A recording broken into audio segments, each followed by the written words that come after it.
Hoje a presença é da policial delegada, presidente do Sindicato dos Delegados de Polícia Civil do Estado do Espírito Santo, Ana Cecília de Almeida Mangaravide. A gente está dando sequência a uma conversa com a delegada sobre as questões que envolvem a atividade dela e o contexto maior da atividade dela, que é o clima de segurança. Ana, você mencionou ontem no seu programa, no programa de ontem, quando você estava verbalizando a revolta, mais do que insatisfação já, eu percebi a revolta contra o achatamento salarial da sua categoria, que está contrastando exatamente com estatísticas declinantes de violência que estão sendo anunciadas pelo governo. Sim. Né? Sim. Agora, você mencionou também alguns fatores interessantes que hoje em dia se entende que há uma sociologia da violência que identifica isso, né? A desestruturação familiar, a falta de referências. Até porque se fala de educação, não é educação, é educação, aliás, de educação, não de escolarização. Exatamente. Nem escolarização é na escola, educação é na família. E como a família se desestrutura, perde essa referência. Sim. Em outros meios também, às vezes, não se manifesta a oportunidade de educação. A pior didática que pode acontecer é a pessoa transgredir, ser presa e não querer mais voltar. Não é? Sim. Agora, existe um estereótipo da pessoa que vai cometer uma violência, que vai cometer um crime, que vai... Não. Isso, a ideia de estereótipo, não. A bem da verdade, o que a gente observa é que personalidade violenta é algo inerente à pessoa. Tem também o delinquente de oportunidade. Tanto é assim que nós, vamos pegar um exemplo clássico aqui, a violência doméstica. Ela não tem classe social, ela não tem grau de escolaridade, ela não tem rosto e ela não tem nem sexo, porque ela pode ser praticada por uma mulher também. O que se observa em relação a essa questão de estereótipo de violência é que tem uma série de fatores que influem. Então, não dá para olhar para uma pessoa e falar ela necessariamente irá delinquir ou não. Há uma série de fatores que impactam nisso. E quando a gente fala da violência num contexto mais amplo e entra nessa questão da violência doméstica e familiar, ela realmente não tem rosto. Existem pessoas que para a sociedade são excelentes familiares, excelentes maridos, mas... no âmbito interno da residência dele é outra naquela pessoa. ciranda entre quatro paredes. Exatamente. Mas isso é um dado muito cultural também, né, Ana? Muito cultural. Inclusive como... o direito de agredir que o machismo se outorga. Exatamente. Eu acho que a maior luta mesmo desse movimento feminista naquilo que toca em relação à violência doméstica e familiar é romper com esse preceito. Essa ideia de mulher propriedade do homem, né? Que bem ou mal isso ainda existe. Tem muito a ver com cultura, tem muito a ver com educação e com exemplo, que a gente observa muito num programa que a Polícia Civil tem, chamado Homem que é Homem, onde o programa é voltado à reabilitação dos agressores, é que muitas vezes aquele homem que está ali praticando uma violência contra a mulher, contra a filha, ele cresceu em um ambiente que reproduzia esse mesmo padrão de comportamento. E para ele, aquilo ali se torna muito normal. Então, ele cresceu vendo o avô sendo ríspido com a avó, o pai sendo agressivo com a mãe, o irmão mais velho reproduzindo o mesmo comportamento, cunhados, tios, todos vivendo ali dentro de uma situação muito violenta. Então, para ele, o que ele está fazendo é algo normal e ele não se vê como um delinquente, como um transgressor da lei, porque ele é trabalhador, na maioria das vezes, ele tem um emprego, ele respeita paga as contas, paga as contas, ele é provedor da família. Então, isso muitas vezes faz com que essas pessoas entendam que não, eles estão à margem da lei, que aquilo ali é uma injustiça. Entendeu? Então, assim, romper esses padrões culturais, né, e aí eu vejo muito também uma questão de uma cultura, isso leva décadas, isso não é de uma hora para outra. É necessário todo um trabalho, é necessário toda uma cautela para também a gente não ter uma banalização da lei a ponto dela parar de surtir efeito. Porque o seu objetivo ali é resguardar a segurança física e a vida das vítimas, mas a gente tem que entender também que a gente está tratando de relacionamentos, de família, muitas vezes pessoas que serão separadas ali num primeiro momento por uma medida protetiva de urgência, mas levarão vínculos e laços familiares para o resto da vida, através de filhos, através de parentesco. Então não é uma questão tão simples. A lei por si só não trata disso, a gente precisa de um trabalho em rede. E dentro desse entendimento existe já para o enfrentamento à violência doméstica e familiar um trabalho em rede, com assistência social por parte da prefeitura, com todo um trabalho especializado das varas do judiciário, que normalmente são varas especializadas em combate à violência doméstica, delegacias especializadas e ainda há muito que se avançar. Agora, de fato, é necessário, sim, a gente voltar também o olhar para o agressor para entender as razões que motivam a violência e trabalhar nelas, para que uma futura geração não venha reproduzir esses mesmos comportamentos. Uma outra questão, a gente pode entender a violência também como consequência ou efeito dos adensamentos populacionais? Acredito que sim. Eu acredito que sim, porque se nós observarmos aqui dentro do nosso estado, aqueles municípios com menor densidade demográfica, onde muitas vezes mal se tem uma delegacia de polícia, às vezes uma ou duas guarnições da PM se revezando ali para o combate à violência, muitas vezes não se tem índices altos. E por que isso? No local onde existe mais possibilidade e oportunidade de moradia, emprego e renda, populações menores, onde as pessoas são da região e se conhecem, existem um maior vínculo de amizade e respeito. Laços comunitários. Laços comunitários. Em todos esses lugares, o controle à violência ele se faz por si só. Porque se um crime acontece, todo mundo fica sabendo e a sociedade exatamente se volta imediatamente em relação ao agressor, ele já se sente numa situação Há uma coerção social, né? Exatamente, exatamente. Então, em lugares menores, né, onde você já tem famílias que estão ali já há séculos, enfim, com toda uma cultura, a gente tem uma autorregulação disso. Óbvio que ainda é necessária a presença do Estado, né, principalmente para coerção dessas situações mais pontuais e até aquilo que é levado à justiça para a resolução de conflito. Mas, estatisticamente, você vê que sim, existe mais oportunidade, então vai existir menos violência, principalmente daquilo que diz respeito ao crime contra o patrimônio, ao homicídio, né, ao tráfico de drogas, existe um maior controle, porque existe um maior trabalho das famílias, então tudo isso impacta. A presença hoje é da presidente do Sindicato dos Delegados de Polícia do Estado do Espírito Santo, a delegada Ana Cecília de Almeida Mangaravite. A gente volta já.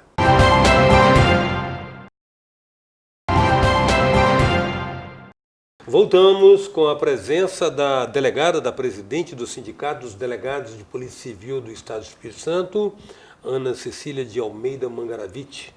Ana, parece que para vocês aí, delegados, as questões são muito claras. De tudo que você falou para nós, tanto no bloco anterior quanto ontem, a contextualização da violência está clara mesmo. Faltaria talvez recursos, né, meios, porque caminhos existem, né? Sim. Caminhos estão identificados. Sim. Mas uma questão, até que ponto, entre os vetores já diagnosticados e identificados de uma cultura de violência ou de criminalidade, o clima político, a corrupção impune é inspiradora também de um comportamento transgressor?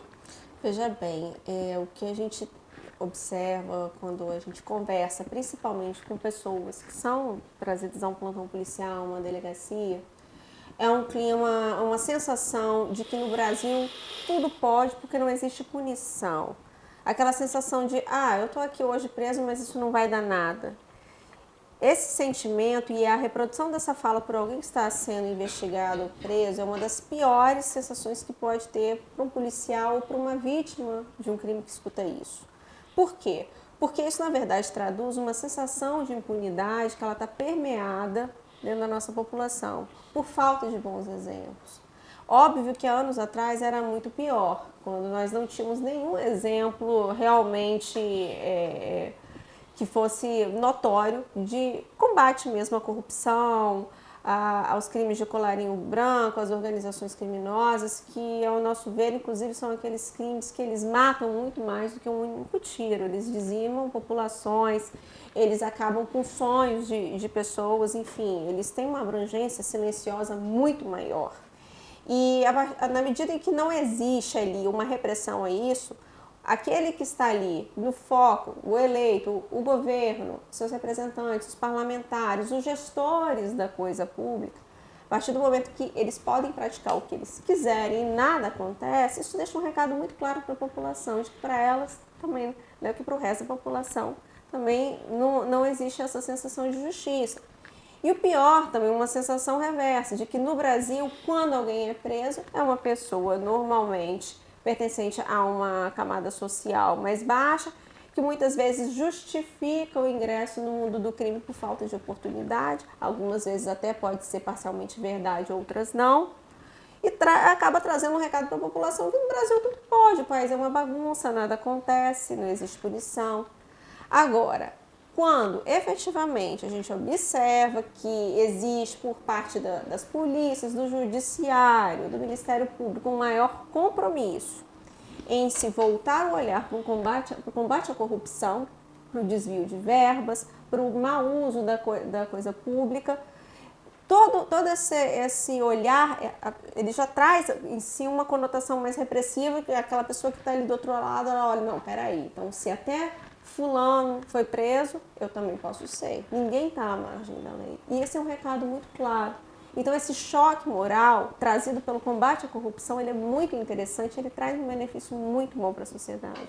Muito mais do que a prisão, às vezes, de um pequeno traficante. Nesse aspecto, apesar de alguns propalados deslizes de ordem do rito legal, o advento da Lava Jato foi auspicioso. Sim, sem dúvida nenhuma. Sem dúvida nenhuma. É lógico que, como todo trabalho policial em uma operação muito longa, teve seus percalços, teve, em alguns momentos, algum enviesamento político, mesmo que não por aqueles que trabalhavam, mas foi utilizado no ambiente político para defesa de lado A, lado B, e acabou até culminando uma polarização do país. A culpa não é da Lava Jato. A culpa nunca será da polícia. A polícia fez o seu papel de investigar. A culpa não é do revólver, né? Exatamente, mas sim de quem segura, de quem usa, quem faz mau uso dele. Agora, sobre a perspectiva do cidadão que fica aí, então, com esse quadro que você está pintando para nós há 2 programas, como é que você vê essa questão da liberação do porte de arma? Veja bem, a gente tem que deixar bem claro que não houve uma liberação, na verdade teve toda uma alteração no regramento e uma certa regulamentação, que eu não chego nem a te falar como seja uma flexibilização, Sim. Mas uma alteração de legislação que ela vem da verdade, ela vem a responder a um anseio popular pré-eleitoral daqueles que elegeram o atual presidente. Eu acredito o seguinte, a questão da arma, o brasileiro, ele não está preparado para coisas muito mais simples, sabe? A minha grande preocupação, e acho que é a preocupação dos operadores de segurança pública, não é se ele vai ter ou não a arma, mas o preparo e a segurança de se utilizar uma arma. Porque veja bem, nós Primeira porrada no trânsito, primeira fechada no trânsito. Essa é a maior preocupação, sabe? É a maior preocupação. E aí, a gente está falando do porte. Porque a posse é manter dentro do seu domicílio ou do local de trabalho, no local autorizado, a arma registrada consigo. Essa arma pode ser utilizada em defesa? Sim. A questão do porte é transitar com essa arma. E aí vem uma questão muito bem lembrada por você, aqueles crimes que às vezes são praticados no momento de ímpeto, o que é clássico, a infração de trânsito, onde a pessoa pode acabar com a vida dela e acabar com a vida de outra pessoa pelo mau uso. Então, o que nós aprendemos desde muito cedo nas academias de polícia é que mais importante do que saber atirar é utilizar uma arma com cautela e segurança, dentro da sua casa, no local onde a gente transita e até numa abordagem policial. A maior parte do tempo do treinamento é voltado à segurança com a arma. A arma, ela é um instrumento, mas ela não é um fim em si próprio. Ela é um dos meios e possivelmente o último meio dentro da repressão moderada, uma injusta agressão que se usa. Agora, a gente observa que muitos brasileiros querem antecipar.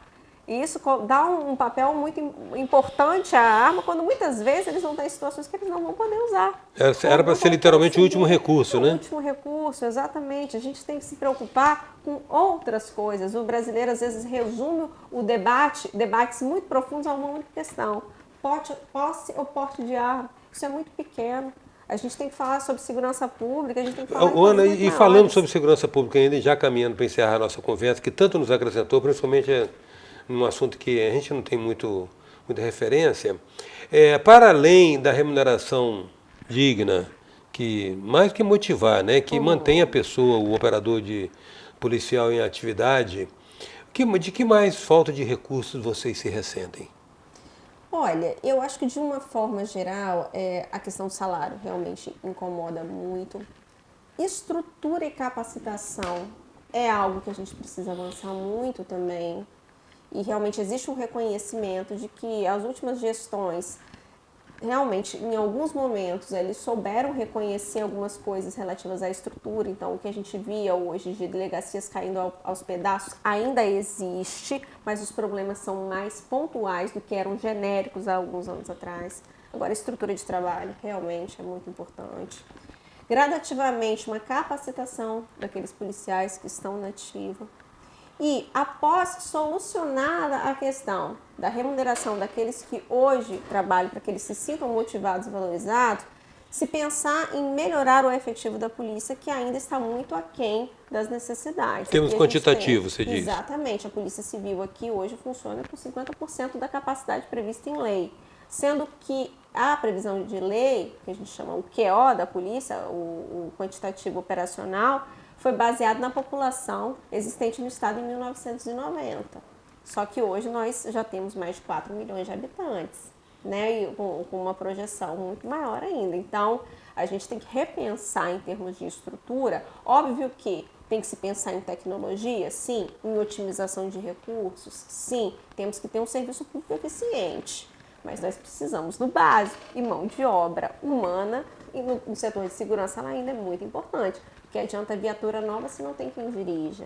Que adianta viatura nova se a Polícia Civil não recebe uma verba de combustível que seja adequada ao seu bom uso e às demandas que recebe? Do que adianta um computador novo se a gente não tem um policial para fazer um atendimento humanizado àquela pessoa que vai ali, que muitas vezes não precisa nem registrar o boletim, ela precisa de uma orientação. Mas isso pressupõe, do outro lado da mesa, policial que esteja efetivamente capacitado para orientá-lo. Do que adianta grandes operações se na hora de entrar em um lugar perigoso a gente precisa contar com o apoio de outras instituições. Então tudo isso tem que ser trabalhado. Só que hoje, com a remuneração que nós temos tão pouco competitiva, a gente não pode nem pensar de uma forma abrangente em melhoria do nosso efetivo policial, porque aqueles que aqui estão já não estão satisfeitos. Trazer mais gente insatisfeita não resolve o problema, é iludir a sociedade. Quero agradecer, Ana, muito sua presença aqui nesses 2 dias. Eu que agradeço a oportunidade, agradeço em nome dos policiais civis, dos delegados de polícia aqui do Estado, agradeço o momento de poder falar um pouco para a sociedade acerca da nossa visão sobre violência e criminalidade, trazer um pouco do que tem sido a nossa luta, em prol de um reconhecimento por parte do governo do que a nossa carreira realmente merece. São profissionais muito dedicados no combate ao crime, que dão sua vida pela sociedade capixaba e que amam o que fazem. A gente espera parar de perder bons profissionais formados na academia para outros estados, muitas vezes para a mesma carreira de delegado, que são pessoas vocacionadas, mas que saem do estado por falta de competitividade desses salários. A presença hoje da delegada, presidente do Sindicato dos Delegados de Polícia Civil do Estado do Espírito Santo, Ana Cecília de Almeida Mangaravite. Até já.